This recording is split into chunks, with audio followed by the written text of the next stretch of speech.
Welcome to Breakthrough. I'm your host, Sharon Joseph, and I'm always delighted to come to you live on a Sunday talking about breakthrough, where I share tips, tools, and insights for life. I've been talking about a series on New Yorkers discover Connellsville, Pennsylvania. And today on Breakthrough, I would like to share a little bit about my story as it relates to 9/11 and why I'm inviting you to discover Connellsville, Pennsylvania. Again, this is Breakthrough. I share tips, tools, and insights for life with you. And I'm your host, Sharon Joseph of SAJ Consulting Services. I'm not only a professional speaker, I'm a trainer and business consultant, and I help people understand their purpose so that they can live and lead with passion for their purpose. I also help businesses do the same. How do I do that? Through coaching, assessments, helping build confidence, communication, and leadership skills in people. And I assist businesses by helping them develop strategic plans, also doing assessments and training and so on for them. If you need to reach me, you can do so by either via my website, sharonajoseph.com, or sajconsultingservices.com, and you can email me at sajconsultingservices@gmail.com. If this is your first time joining me, please like and share comments. I truly believe that feedback is important to growth, and I'd love to hear your comments, so please feel free to do so. If this program is a blessing to you, I encourage you to one, subscribe to my channel, two, click the notification button so you can be notified as I publish. And by the way, I publish life transforming content on a weekly basis. Now, my passion is helping you live in your life's purpose. Basically, live and live passionately in that one thing or things that you've been called to do. So in all of my broadcasts, my first concern is always how can what I'm sharing actually help you walk more confidently in your life's purpose? That's the essence of what Breakthrough is all about. Now, today's session is slightly different in that I want to help you understand partly why I'm not still living and working in New York City, the center of the world, basically, and why I'm inviting New Yorkers and you to come and experience what Connellsville, Pennsylvania is all about. So if you are a New Yorker and you're tired of the rush and busyness of life in New York City, then I'm encouraging you to discover Connellsville, Pennsylvania. And as we get started, if you have a breakthrough story that you'd like to share with me, I encourage you to email me your breakthrough story, or if something has touched you and you can relate to what I'm sharing with you, send me a story at breakthroughtti@gmail.com, or you can call me 440-497-0172. Yes, I will actually answer your call, and if not, I'll get back to you. So feel free to call me. Also, if you're going through a challenging time now, I encourage you to stay tuned because in the end, I'll be praying for you. Now, I began this series, as I said, a couple weeks ago, talking about encouraging New Yorkers to come to Connellsville or experience or discover Connellsville. When I began the broadcast, I was broadcasting from 1309 Fifth Avenue all the way up in New York City, and 1309 Fifth Avenue, the Heritage Building. It's also called Museum Mile. There's a museum right next door to the building, which is really cool. But today I wanted to share a little bit about my 9/11 story with you to let you know one of the major deciding factors of why I no longer live and work in New York City. Now, I lived in New York City for most of my life. I graduated from NYU, and I have had a wonderful career working on Wall Street. I believe that in my DNA, you'll find New York someplace in there. It sounds crazy, but true. I lived on the 30th floor across the street from Central Park at the Heritage Building. And I used to basically set my clock, if you'd believe it, set my clock based on the light of the Empire State Building. And right at the side of the Empire State Building, I used to see one of the twin towers. I believe that was the south of the twin towers. Not sure if it's the south or north, but I used to see one of them. And it used to be really cool. I'll invite my friends over and say, "Oh my God, I can't believe you have such a great view. Beautiful." And yeah, so I used to see like just at the side of the Empire State Building, way downtown. By the way, it's just 10 miles away, but it felt like way downtown because it was so tall, and you're just seeing it like a little speck in the back of the Empire State Building. I also worked on the 47th floor of the Standard and Poor's building. I worked on the 47th floor in the financial district, um, and that's on the south tip of Manhattan. You know that there is water all around downtown, or at least a point of the end of Manhattan. So I actually used to be able to look or see the Statue of Liberty from my office window, which was really cool. By the way, if you're now joining me, this is Breakthrough. What is Breakthrough all about? Breakthrough is about helping you live and lead with passion for your purpose. Breakthrough is about knowing or understanding that we were created with purpose to impact our world in one or of many ways. It's helping you basically understand that your mind or our minds is our most valuable asset, and that investing in ourselves is the greatest investment that we can invest in. Breakthrough it's a deliberate uh, objective to influence people and impact our world with a spirit of excellence. And it's not a one and done thing, it's a consistent, progressive objective to impact our world. Okay, let's get back. So on 9/11, where was I? Most of us remember where we were on 9/11. And before I begin, I want to say honor to all of our emergency workers. Oh my God, especially those who were in New York, who worked in New York, and who came to New York to help us on that day. So as I said, that morning, 9/11, it was a beautiful sunny day. And I was rushing to the subway as always, but for some reason, because I was a little early, I went back into my apartment to get something. Again, I'm on the 30th floor, and it took a little while to get down from the 30th to the first floor, and people stopping and rushing to work as well. But I thought to myself, I'm early. I rushed back inside to get whatever it is. Fact is, I don't even remember what it is now. And I'm glad that I did, because I think it was just a little after that time that the first plane hit the first tower. And what happened was, although I was early, got on the train at 110th Street and realized that there was traffic, or the trains were really slow that morning, and for good reason, right? Because it couldn't get past the one of the main stops downtown by the World Trade Center after the plane had crashed into the building.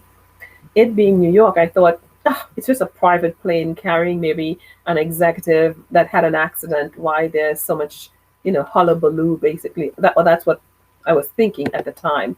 I soon found out that it was way more catastrophic than that. And it was evident also in the major delays in the train, and just people getting from one point to another, getting downtown. There was traffic all around, but the day was just so beautiful. You look up, blue sky, sunny skies, just a few clouds in the sky, just so beautiful. I remember it so clearly. But soon, while we were underground in the subway, more details began to come forward as to the magnitude of what was really going on, and the events that had taken place while we were underground. By this time, we were just about 14th Street, and empty of police and workers were like urgently saying, "Come, come, come, you've got to get out of here. You've got to get out of here." They were pulling us out of the subway station at 14th Street. 14th Street is just about 3 miles away from downtown Wall Street, the stop that I got off at. And people were being directed out of the train stations as quickly as possible. The MTA and the police officers and other emergency people were directing us out of the subway. And as we got upstairs and we looked downtown, we see the cloud of smoke and fire. And I mean, just the view, just the sight of that told us that something had gone terribly wrong. But when I heard, then saw an emergency vehicle and sirens blaring coming towards me, I stood still. Now I'm looking at that, and then I'm hearing this. I'm thinking, oh my gosh, what's happening where I'm at? What was happening was this emergency vehicle had pulled up, had just driven uptown from down where all of that chaos was going on. They pulled over at the corner of 14th Street and Union Square, right in front of me, and with ash on their faces. They all looked gray. You couldn't tell what color, what race they were because they all looked gray, and you can only identify that they were people based on their eyes. And as they jumped out of their vehicle, they started pouring water on their face to wash the ash off, the gray ash off their face. And I realized, oh my gosh, here are these people. Normally they'd be going towards the fire, but here they are running for their lives basically just to wash this soot off. And I thought to myself, oh my gosh, this is so much worse than I could have ever imagined. But even so, as I looked away from the firefighters and looked downtown, I realized that, oh my gosh, this is there are other people down there, many other firefighters, and these guys, I guess, were washing their faces to run back down in that direction. But as the crowds formed around that area, 14th Street and Union Square, and even myself being one of the people in the crowd from the subway, we looked up and we just knew that something really, really bad had happened. And as we looked in amazement, we turned our attention from the firefighters to the burning building that was downtown, and the second building that fell, the North Tower. All of a sudden, we saw it crumbling down, the burning building just like imploding. And the funny thing about that day was, as the building was falling, just about a minute after we were looking at these firefighters, as the building was falling, I found myself screaming and also falling to my knees and crying out, God, no, please. And I was on my knees on the sidewalk. I didn't feel the pain of the hard concrete hitting my bones. I was just in such agony for the people who I knew were in that building. And after that, everything seemed to be such a daze. From that moment, most people were in such shock of what we had just seen, that strangers were hugging strangers and everyone was helping someone.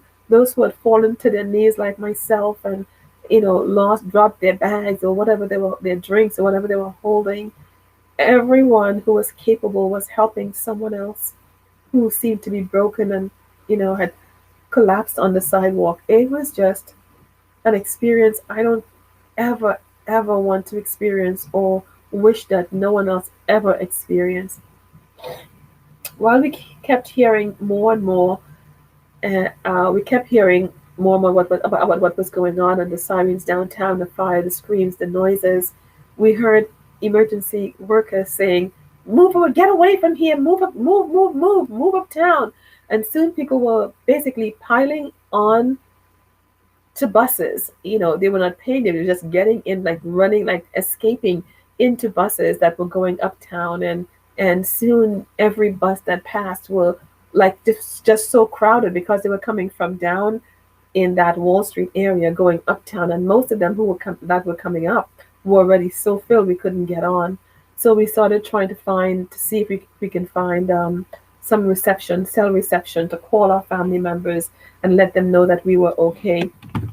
And as we did that, you found people, so many people helping each other, and eventually, as buses came up that were less crowded, we started to climb onto buses to get on from that general area, because we saw soot and smoke and people coming up from that way running, and we just didn't know what to do, but we were hearing, get away, get away, get away from this area. So we just continued doing that while others tried to find a working phone to call loved ones. I remember I trying to call my mother and my family to let them know that I was okay. But the major or the greatest cell tower, I guess, that was on the north building had been destroyed. So cell reception was like almost zero, and communication was difficult. Eventually, I got on one of the buses going uptown and helped other people. Like, just kept pulling people on because the driver wanted to keep moving.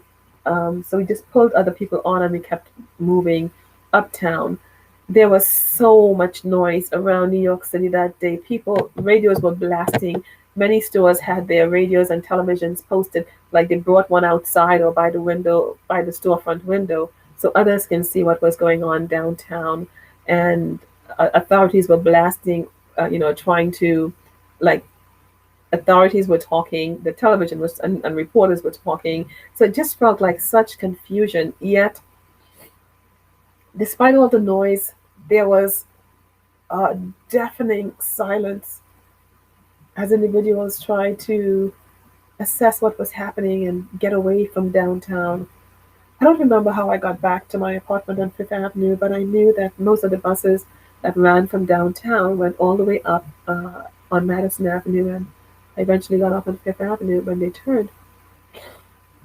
But the sense of loss and confusion, fear of the unknown, not quite knowing what was going on, and the fear of living in a high rise, and the loneliness that ensued after that day was nothing I have ever experienced or wish on anyone else ever. You know, sometimes I pray that the images of that day can go out of my mind, but unfortunately, it doesn't work that way.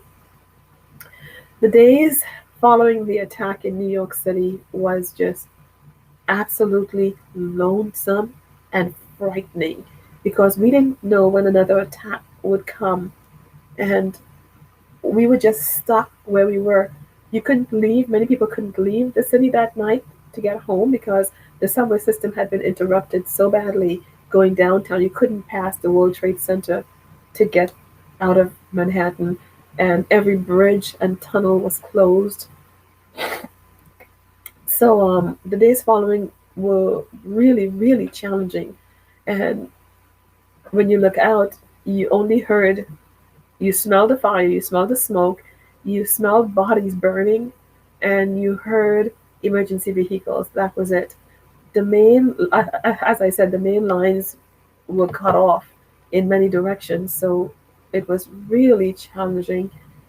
And yeah, no one else, no one else, no one. I lived alone, so there was no one to hold on to or to talk to because I think for the first several hours, there was no reception. The most challenging time, I think, of that attack wasn't the actual day of the attack, although that was horrific. For me, the most challenging time of that horrible event was a couple weeks after.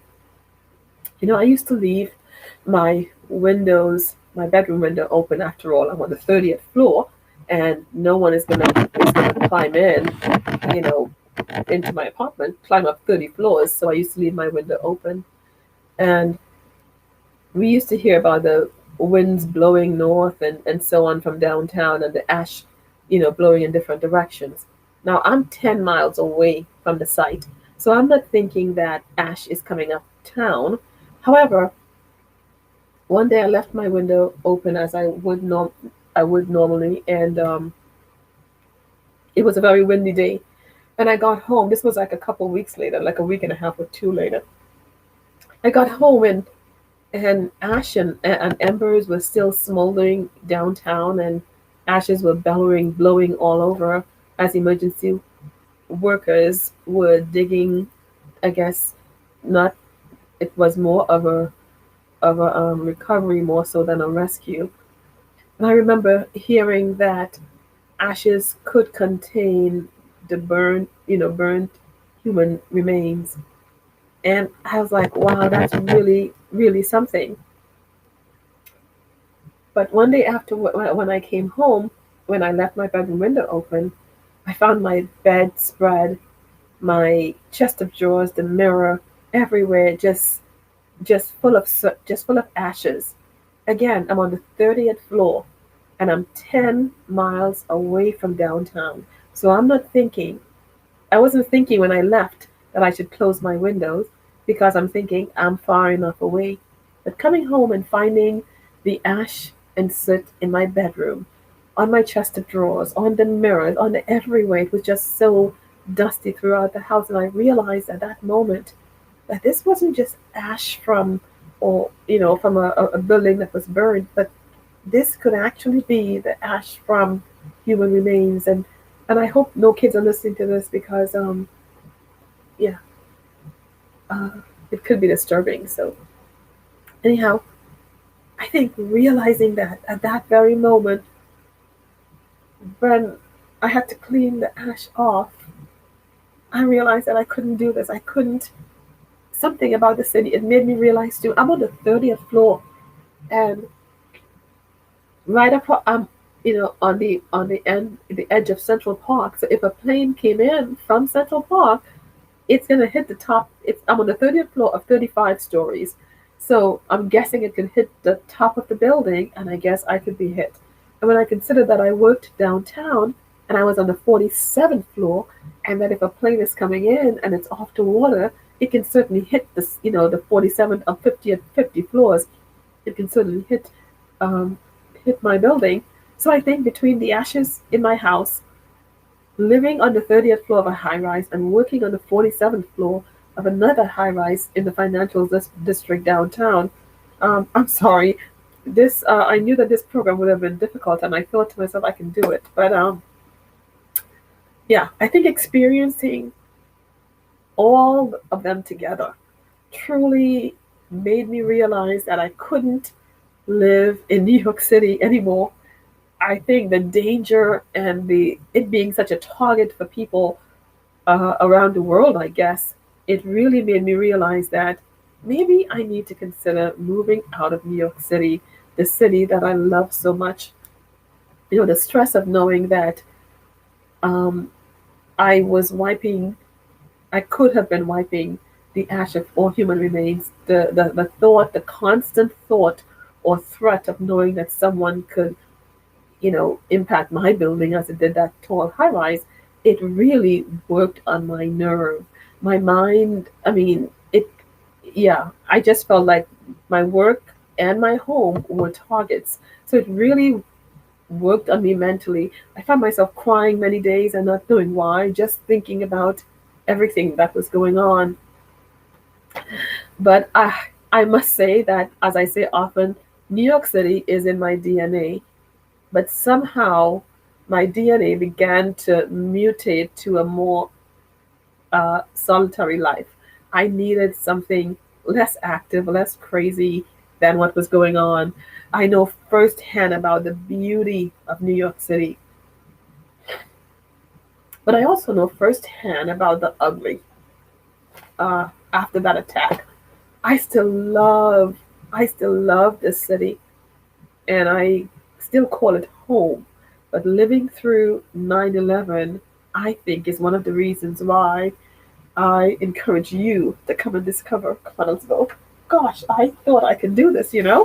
Um, yeah, I encourage you to come and discover Connellsville in southwestern Pennsylvania, this quiet, tranquil city that is just ripe for you starting over and doing great things.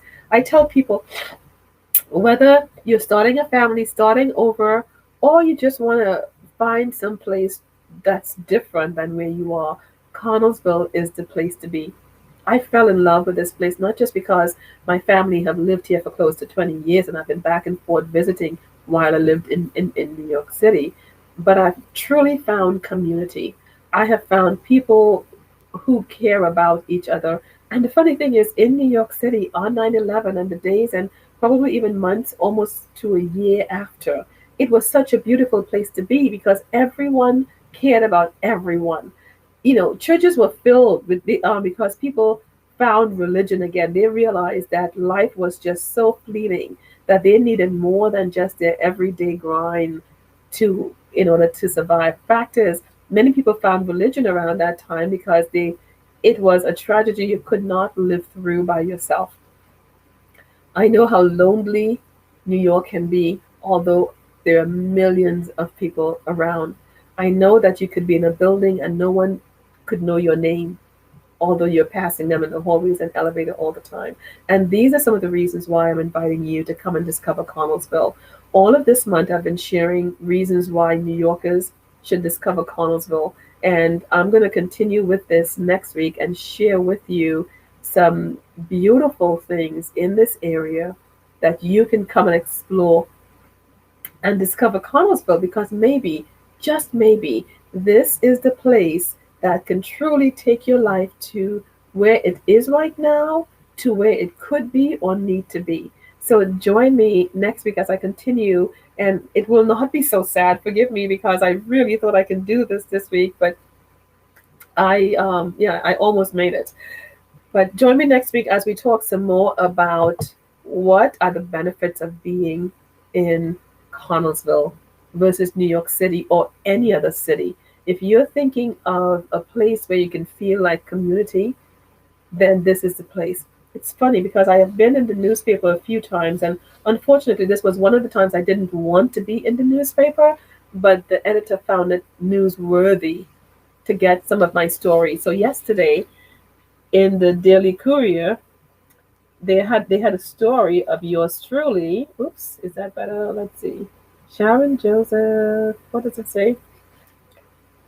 Yes, sees tower fall. I wasn't. And by the way, they got a really cool picture. I really like that picture they got there for my business card. But this was one of the times where I did not want to be in the newspaper, but because the editor found it worthy, um, I was, and I hadn't spoken about 9/11 for many years because it's just so painful. And for some reason, he allowed me, because of, I guess, his graciousness and the way he did the interview, he allowed me to share, and I was happy to do so. And I hope that in sharing, that someone finds healing as I'm finding healing. To even still 20 years later, it feels like it's so fresh. But I hope, my prayer is today that the love and the comfort and the camaraderie that we felt on that day and the year after 9/11 will come back. I pray in the name of Jesus that people would learn to understand each other better, or learn to get along better, and learn to not allow our differences to separate us, because there's so many things that we have more in common than we do not. So I encourage you, if this is your first time listening, to know this: no matter what differences you have with the people around you, you have so much more in common with them than not.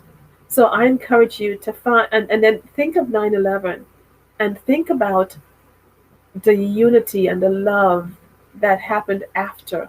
And let's not wait until something tragic happens again before we share the love with others. So right now, I pray for you that whatever you're going through, that God, you will help them deal with the challenges of life, and let them understand what's important about life: loving each other, caring for each other, understanding each other, and not just being angry and disagreeable. But God, help us to truly love and care for each other. I pray that all of your needs are met. I pray that your children and you are safe, and that you walk fully in the purpose in which you were created for. I pray all of these things in Jesus' name. Amen. Until next week, when I'll continue this program talking about, well, not talking about, but encouraging you to discover this amazing area called Connellsville, Pennsylvania. Until then, I encourage you to live and walk purposefully in the purpose in which you've been called to. If you don't know what your purpose is, I encourage you to reach out to me, and I'll help you find out what your purpose is. I'm Sharon Joseph, your host of Breakthrough Tips, Tools, and Insights for Life. I encourage you to join me next Sunday